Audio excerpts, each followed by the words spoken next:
In the quiet town of Russellville, Arkansas, where the streets whispered secrets of the past, a young girl named Nona Dergues was born under the winter sky of December 26, 1985. Her world was a mosaic of joy and sorrow, painted with the vibrant colors of a large family. 4 brothers, a sister, and parents who filled their home with life's chaotic symphony. But amidst this tapestry of familial love, a dark thread wove its way through the fabric of her childhood. When Nona was just 10, a grim reaper in the guise of fate came knocking, snatching her father away, and leaving behind a void filled with unspoken truths and hidden tears. The house, once echoing with laughter and chatter, turned into a sanctuary of silent grief. However, it was not just the loss of her father that cast a shadow over Nona's heart. It was a secret, a haunting truth that lurked in the corners of her memories, waiting for the right moment to emerge. It was only years later, in the trembling voice of a young girl turned survivor, that the secret spilled out like a dark ink blotting a pristine page. Her father, the man they all mourned, had been her tormentor, a harbinger of nightmares that Nona had borne in silence. This revelation shattered the fragile glass of her mother's world. It was a truth so bitter, so inconceivable, that it seemed to mock the very essence of their past. Nona's mother grappled with the duality of her late husband, a loving father and a concealed monster. Yet, amid these tumultuous storms, Nona found a strength she never knew she possessed. She transformed her pain into a beacon of hope for others, a guiding light for those lost in similar shadows. This young girl, who had walked through the darkest valleys of human experience, chose to rise, to fight, to become more than just a victim of her past. In Nona's heart, a fire was kindled, a fire that would illuminate her path through the years to come, setting the stage for a life that would intertwine with beauty, ambition, and a quest for justice in the most unexpected of ways. Nona Dergues, now a beacon of resilience, walked the halls of her high school with a quiet determination. Her past, a shadow that trailed her, was also the fuel that ignited her spirit. In this chapter of her life, she discovered a realm where she could redefine her identity. The world of beauty pageants. Beauty pageants were not just about glitter and glam for Nona. They were her battlefields, where each step on the stage was a step away from her painful past. With every sash she won, every crown she placed on her head, she wasn't just winning a title, she was reclaiming her story. But Nona's journey wasn't just about personal victories. She found a purpose larger than herself in volunteering. Here, amidst other young souls bruised by life, Nona saw reflections of her own struggles. She became a pillar of support, a voice for those who had yet to find their own. Her work in the volunteer organization wasn't just about giving back. It was about healing, both for herself and for those she helped. Nona found solace in the shared stories, in the shared pain, and in the shared triumphs over adversity. And then there was Kevin, a high school sweetheart who entered her life with the gentle touch of spring after a harsh winter. He saw beyond the tiaras and the titles. He saw Nona, the girl with eyes that mirrored a soul that had seen too much and a heart that yearned for simple joys. Their love was a sweet melody that played in the background of Nona's life, harmonizing with her ambitions and dreams. Kevin was her confidant, her cheerleader, and in many ways, her anchor, as she navigated the tumultuous waters of adolescence. Yet even as Nona blossomed under the spotlight, winning accolades and hearts alike, her past remained a silent specter, a reminder that some scars run deep and some stories never truly end. She stood there, a queen in the making, a warrior in disguise, unknowingly walking towards a future that would once again plunge her into the depths of a mystery as dark as any pageant was bright. As Nona Dergues and Kevin navigated the river of their budding romance, the shores of adulthood beckoned. Their high school days dwindled like the last embers of a campfire, making way for the uncharted territories of university life. Nona, now 19, was a tapestry of contrasts. She embodied the grace of a beauty queen and the grit of a survivor, the vulnerability of a young love, and the strength of an independent spirit. This strength shone brilliantly as she made a pivotal decision to carve out her own space in the world. She chose to move into her own apartment, a humble abode that symbolized her leap towards self-reliance. The University of Arkansas became her new arena, where academic challenges and new friendships awaited. Meanwhile, Kevin, her steadfast companion, joined her in this new chapter, both of them enrolled in the same bastion of higher learning. Their relationship, a bond forged in the innocent days of high school, now matured, facing the tests and triumphs of young adulthood. Their love was a comforting constant in a sea of change. It was in the small apartment that they shared their dreams, whispered sweet nothings, and basked in the glow of young love. This space was Nona's sanctuary, a place where she could shed the weight of her crown and titles, and just be herself. Yet, this transition to independence was not without its trials. Kevin, in pursuit of his own academic aspirations, decided to change his major. This decision meant a physical distance between them, as his new path lay in a different university, an hour-and-a-half drive away. The separation was a new challenge for their relationship. It tested the strength of their bond, the resilience of their love. For the first time, they had to navigate the complexities of a long-distance relationship, relying on calls, messages, and weekend visits to bridge the gap that miles had placed between them. As Nona juggled her studies, her volunteering, and her relationship, her life seemed to be a whirlwind of activity. Little did she know that this whirlwind was swirling towards a fateful December day. A day that would turn her world upside down and cast her in the center of a chilling mystery. December 15, 2005, dawned like any other winter day in Russellville, Arkansas. The town, nestled in its usual quietude, was unaware that it was about to become the backdrop for a harrowing mystery that would shake its very core. Nona Dergues, 19, greeted the day with her customary blend of grace and determination. Her schedule was packed. Final exams at the university and a meeting with a young girl from the volunteer organization she so passionately dedicated her time to. These commitments were not just tasks for Nona. They were stepping stones towards her dreams, her way of weaving a future bright with promise. Meanwhile, Kevin, Nona's boyfriend, returned home for the Christmas holidays. Their reunion was brief yet sweet, a momentary respite in their long-distance relationship. After their fleeting encounter, Kevin set off to his parents' home, a mere 16 kilometers away, with plans to return soon. The day unfolded with the mundane rhythm of life. Nona, immersed in her exams, was expected to reach out to Kevin once done. But as hours ticked by, a troubling silence took hold. Nona's vibrant presence on calls and messages, usually a constant in Kevin's day, was conspicuously absent. Concern crept into Kevin's mind as afternoon slipped into evening. Nona's lack of response was uncharacteristic, unsettling. His attempts to reach her through calls and messages went unanswered, a growing unease turning into alarm. As evening approached, Kevin, unable to shake off his worry, made a decision. He reached out to a friend who worked as a pizza delivery driver in the area of Nona's apartment complex. He asked his friend to check on Nona, to ensure everything was all right.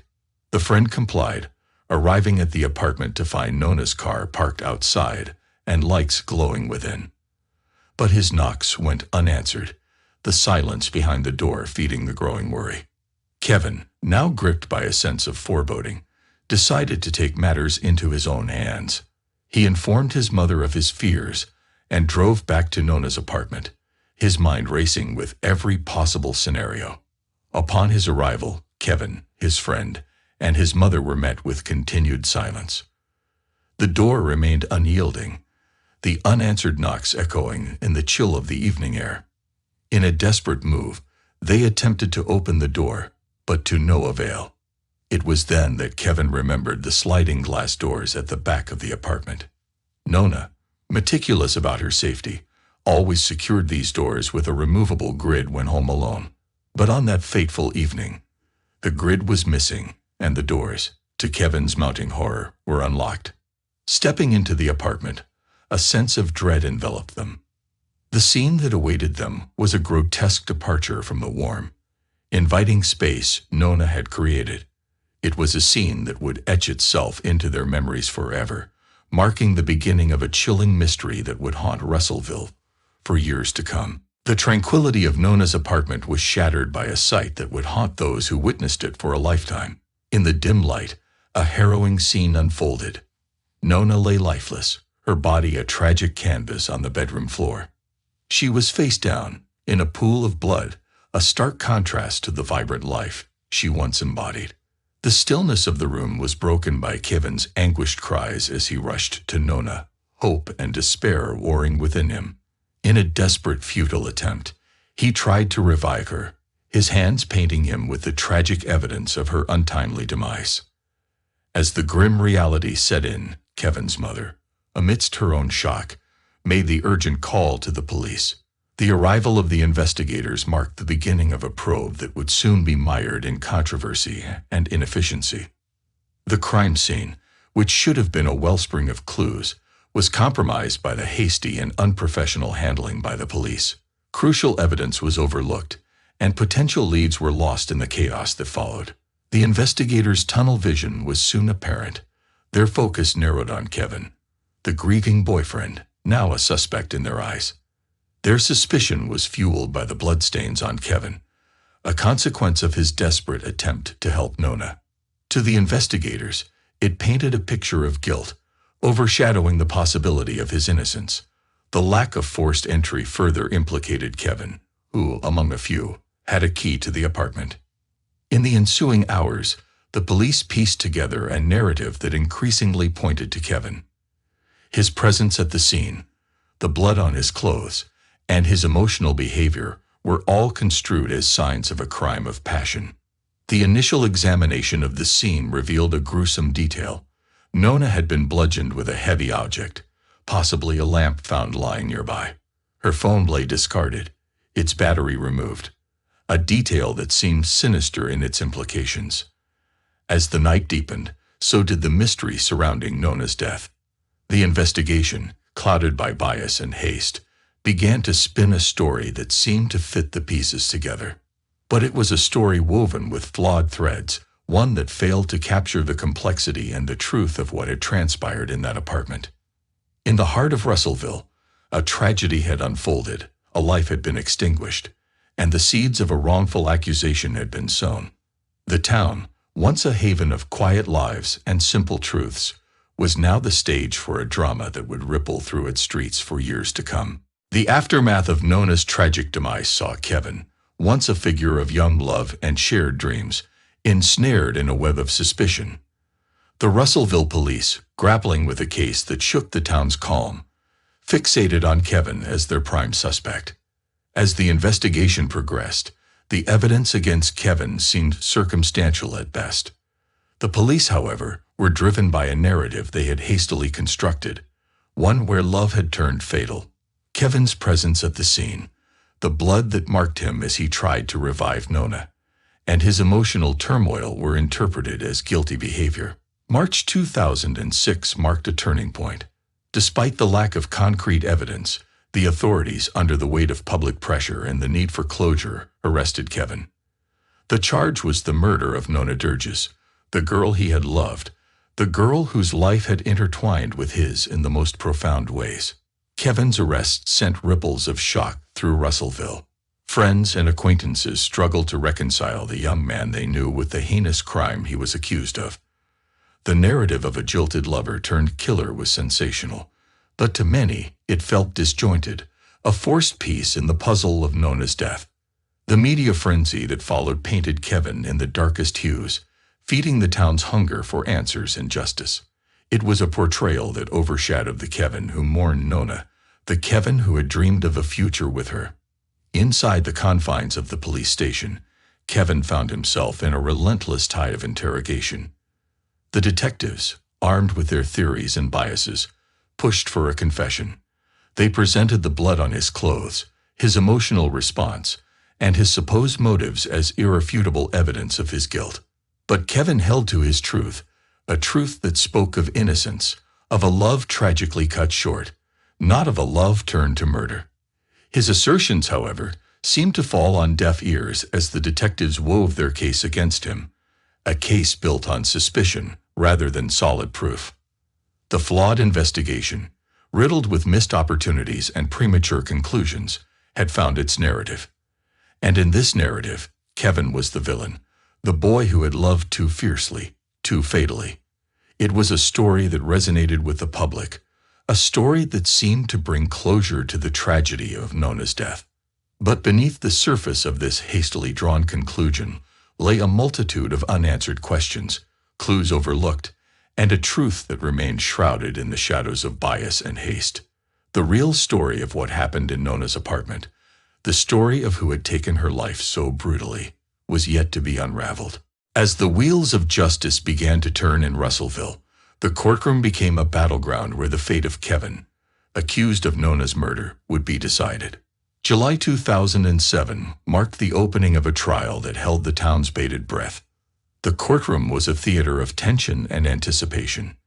The prosecution presented their case against Kevin, painting him as a jilted lover whose passion had turned deadly.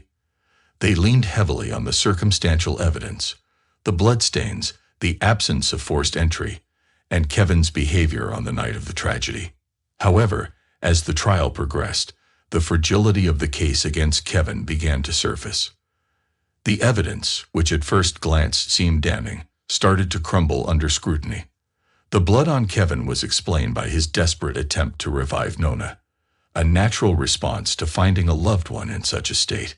The defense shone a light on the myriad flaws in the police investigation, critical oversights, lost evidence, and a tunnel vision focus on Kevin as the sole suspect were laid bare for the jury to see. The absence of concrete forensic evidence tying Kevin to the act of murder became increasingly apparent. Witness testimonies painted a different picture of Kevin, one of a loving and devoted boyfriend, far removed from the image of a killer. Friends and acquaintances spoke of their disbelief at the charges against him, reinforcing the notion that the Kevin they knew could not have committed such a heinous act. As the trial wore on, the narrative that had seemed so convincing in the court of public opinion began to lose its sheen. Doubts crept in, whispering the possibility of a grave miscarriage of justice. The prosecution's case, built on shaky grounds, started to show its cracks. In a dramatic turn of events, the defense introduced new evidence and expert testimonies that further weakened the case against Kevin. They pointed out the lack of Kevin's DNA at the crime scene and the possibility that the real perpetrator was still at large. The jury, faced with a case that was far from the open and shut narrative initially presented, found themselves in a quagmire of doubt and uncertainty. The scales of justice, which had once seemed to tilt heavily against Kevin, now wavered in the balance. In the end, after days of deliberation, the jury returned their verdict. In a moment that silenced the courtroom, Kevin was acquitted of all charges, the jury citing insufficient evidence to convict. It was a decision that echoed through the halls of justice, a stark reminder of the complexities of truth and the perils of a rushed judgment. For Kevin, the acquittal was a bitter victory. His name was cleared, but the shadow of the accusation and the loss of Nona would forever mark his life.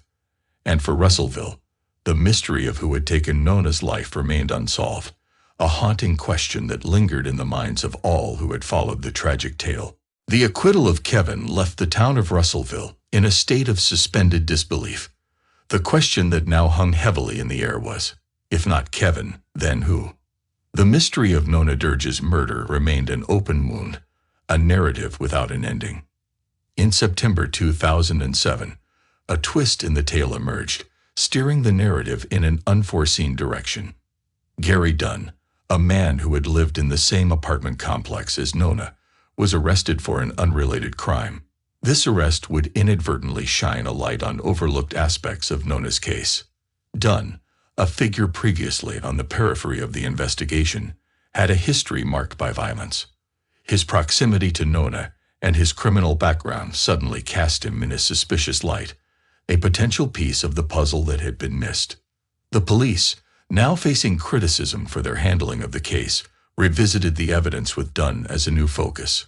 A DNA analysis was conducted, and the results were startling. Dunn's DNA matched the samples found at Nona's apartment, a revelation that shifted the entire landscape of the investigation. The revelation about Dunn's DNA was a bombshell that sent shockwaves through Russellville. It raised questions about the initial investigation's oversight and the rush to pin the crime on Kevin. The possibility that the real perpetrator had been hiding in plain sight all along was both chilling and infuriating. Dunn's arrest for Nona's murder brought a semblance of hope, a hope that justice for Nona was finally within reach. However, the road to justice was fraught with its own complexities. The trial against Dunn presented its own set of challenges, primarily due to the circumstantial nature of some of the evidence. As the trial unfolded, the prosecution painted a picture of Dunn as a predator who had seized an opportunity to attack Nona. They pointed to his criminal past, his proximity to the victim, and most crucially, the DNA evidence that linked him to the crime scene. However, the defense raised questions about the DNA evidence's integrity and the investigation's initial focus on Kevin.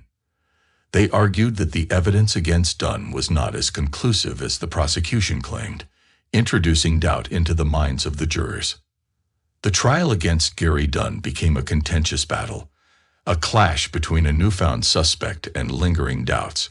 It was a trial that not only sought to unveil the truth behind Nona's tragic end, but also exposed the frailties and fallibilities of the justice system. As the jury deliberated, the town of Russellville waited with bated breath. The resolution of this long-standing mystery seemed imminent. But the path to justice is often winding and unpredictable, and the case against Gary Dunn was no exception. The outcome of this trial would add yet another chapter to the tragic saga of Nona Dergues, a saga that had held the town in its grip for far too long. The trial of Gary Dunn for the murder of Nona Dergues became a focal point for the community of Russellville, a town still reeling from the twists and turns of a case that had defied expectations at every turn. The courtroom was a crucible of tension, where the hopes of finding justice for Nona collided with the complexities of legal evidence and procedure. As the prosecution and defense sparred, the narrative of Dunn as a possible predator was scrutinized. The DNA evidence, a pivotal piece of the prosecution's case, was both compelling and contentious. It linked Dunn to the crime scene, yet its interpretation and the circumstances of its collection were points of heated debate. The defense's strategy was to cast doubt on the reliability of the DNA evidence and to underscore the investigative flaws in the initial stages of the case. They argued that the focus on Kevin had led to a tunnel vision that overlooked other potential suspects, including Dunn. Witnesses took the stand, each adding layers to the complex tapestry of the case. Testimonies painted Dunn as a man with a history of violence, but the defense countered with arguments about the absence of direct evidence tying him conclusively to the act of murder. The jury, faced with the daunting task of cutting through the thicket of legal arguments and evidence, found themselves in a quagmire of doubt. The question at the heart of it all remained: was Gary Dunn the perpetrator, or was he another victim of circumstantial evidence and investigative oversight? As the trial progressed, the sense of uncertainty only deepened. The jury's deliberations reflected this ambiguity. After extensive discussions, they returned with a verdict that sent shockwaves through the courtroom: a hung jury. The lack of consensus meant that no conclusive verdict could be reached, leaving the case in a state of unresolved limbo. The outcome was a blow to those who had hoped for closure. For Nona's family and friends, it was another painful chapter in an already agonizing saga. The town of Russellville, too, found itself grappling with the unsettling reality that the truth about Nona's death remained elusive. In the wake of the trial, the specter of doubt lingered.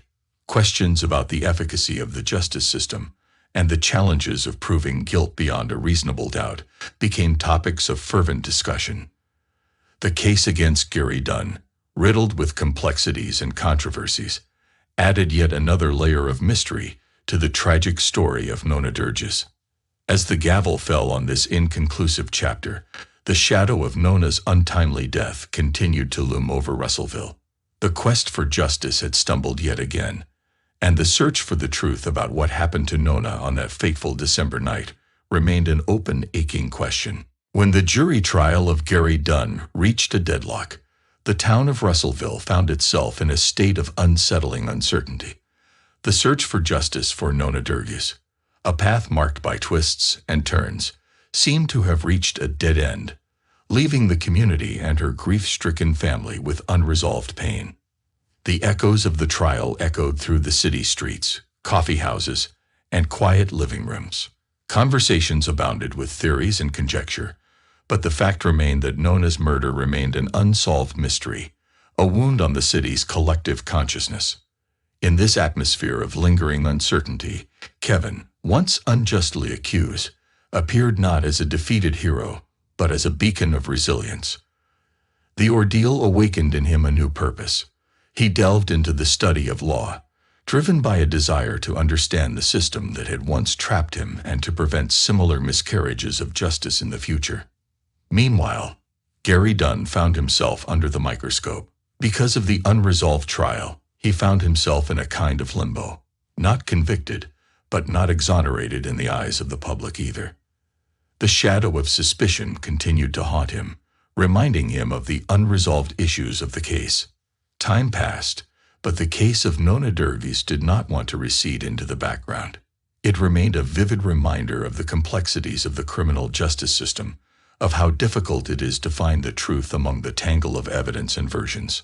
For police and investigators, the case was a scar, a stark reminder of the consequences of hasty judgments and missed evidence. It prompted them to introspect and reevaluate their working methods, even as the shadow of an unsolved crime loomed over their work. In the heart of Russellville, at the intersection of hope and despair, the story of Nona Dergues became an integral part of urban legend. It was a story that went beyond the details of the crime and the trials. It touched on broader themes of justice, resilience, and the relentless search for truth. Nona's memory, held in the hearts of those who knew and loved her, became a symbol of something greater, a call to diligence and thoroughness in the search for justice. Her dreams, aspirations, and life served as a silent but powerful reminder of the human cost at the heart of such tragedies. Nona Dergues' story is inscribed in the annals of Russellville, a story with no definite end, but it continues to resound, calling us to remember, reflect, and tirelessly seek the light of truth in the shadowy corridors of justice.